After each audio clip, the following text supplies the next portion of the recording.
Hello! Today I wanted to do a brief review of the first 6 books in the Dresden Files series. So the first 6 books start off pretty slow and not bringing out the big guns yet. That happens later in the series, and this just really builds up and sets the pace for the rest of the Dresden Files.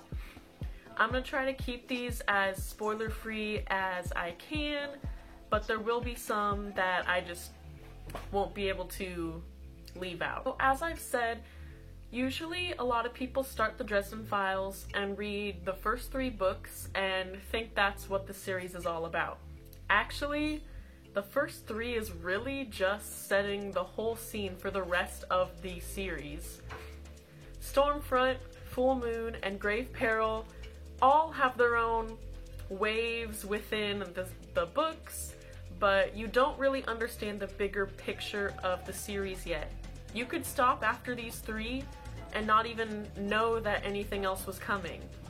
Jim Butcher is a big fan of hiding a lot of things that are going to happen later in his books, and also bringing out new themes throughout every single book. So the Summer Night, that's when we first actually start talking about like fairy and the queens of winter and summer, and that's gonna be a huge theme throughout the rest of the series, but we don't even know that yet.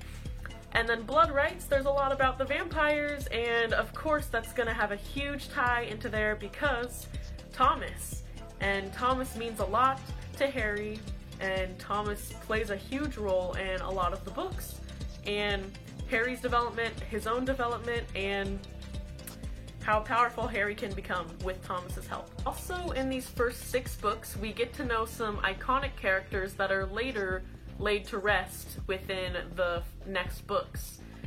I don't want to name those just to keep it spoiler free, but Jim is not afraid of killing characters or characters getting hurt bad enough that they cannot live up with the lifestyle that Dresden has anymore.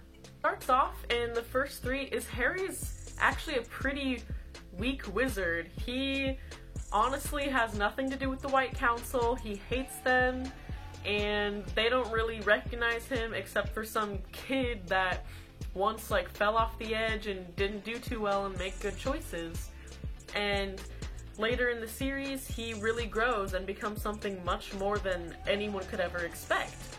But a lot of the themes are very underlying that you wouldn't pick up on until you get past Blood Rights and on to Deadbeat, Proven Guilty, and Changes, of course. Changes is the thing that changes it all. Each of these books introduce someone or some idea that we later battle in the further books. So the Summer Night has many themes that later come out in Cold Days and repercussions that happen there.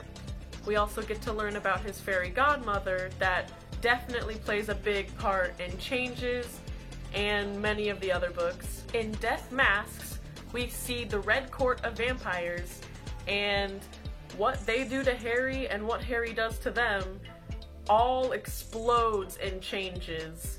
And there's also some big consequences that happen in this that are also faced throughout the series. And that's what's really good about Jim Butcher's writing, is the characters do not come out unscratched at every battle. Harry is definitely not a scarless person that is all powerful. He gets in battles, and yes, he may win them, but he does not win them lightly.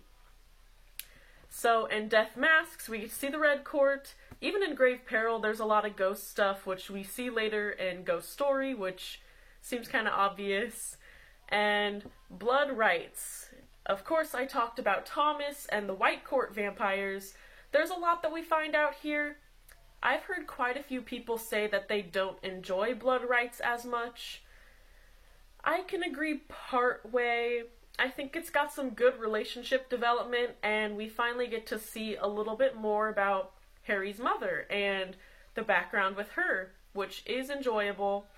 Plus, Harry finally gets some allies, which he's been needing in these books since he's so weak during this time. Not to mention, we get to meet some of the funniest side characters like Morty, Butters, and the awesome Michael and Charity Carpenter, who are my icons throughout the series. Let's definitely not forget about Murphy. She is my #1 favorite other than Harry in the entire series, and she develops throughout all the books as well, and her career and her goals and her morals change and develop alongside Harry. Once we finally get to Blood Rights, the 6th book in the Dresden Files, a lot more things, the whole world is built, and we know a bunch about the world, but we do not know enough yet.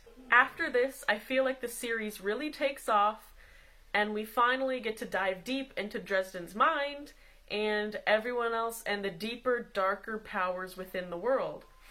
Throughout all of these, Dresden is the obvious good guy, but it suddenly gets more confusing after Blood Rights and changes. Yes, these 6 may be the more classic Dresden stories, the basic fantasy that a lot of us thought Dresden was, but after these 6, it really does change, and it does change for the better.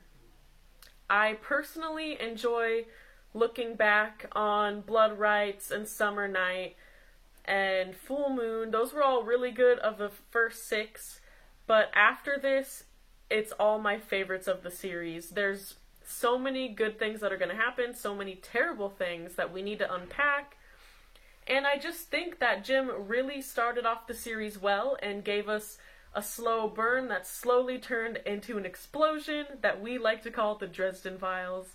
Each book adds a little bit of world building, a little bit of character building, and Dresden growing and displaying his powers in front of a lot of bad guys.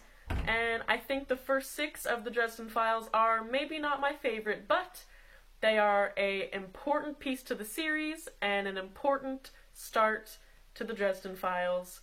So go on, make sure you get past the first 3. The first 3 are not the most exciting, like, I need to get through all these books and read them super fast.